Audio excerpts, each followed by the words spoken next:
Hello everyone, warm welcome from Aussie's group. I'm Vivek, your Hindi CCL coach.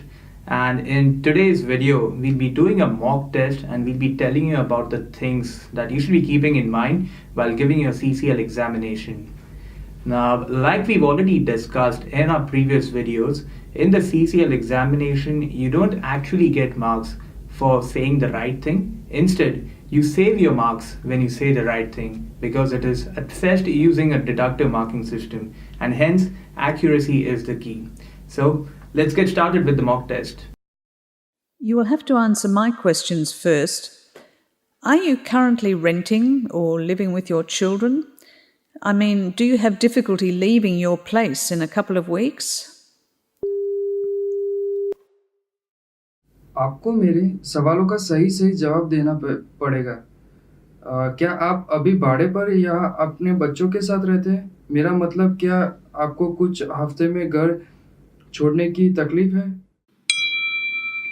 Some words in English have a different interpretation in Hindi in different parts of the country. For example, in this mock, we saw that the candidate used the word bhada for rent, which may be correct in one part of the country, but in the major part of the country, they use the word kiraya. And even if you look at some dictionaries, some will say that you can use either or because they're both synonyms. But I would suggest that when you're performing, when you're giving out the examination, use only words that are commonly used. Do not go for words which you are not sure about. Apart from this, in this example, we saw that the candidate also made errors with his grammar and with pronunciation. So these are also two areas where you need to focus on if you want to save your marks. पहले आपको मेरे सवाल का जवाब देना होगा। क्या आप अभी किराए पे या फिर अपने बच्चों के साथ रह रहे हैं?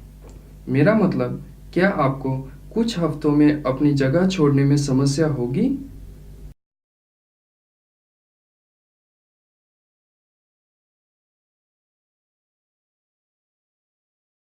If you have any more questions regarding the CCL examination, please feel free to leave your questions in the comment section below. Aussies provides both online and face-to-face coaching at our Melbourne CBD Centre. For more information, please visit our website, and I will see you in the next video. Bye.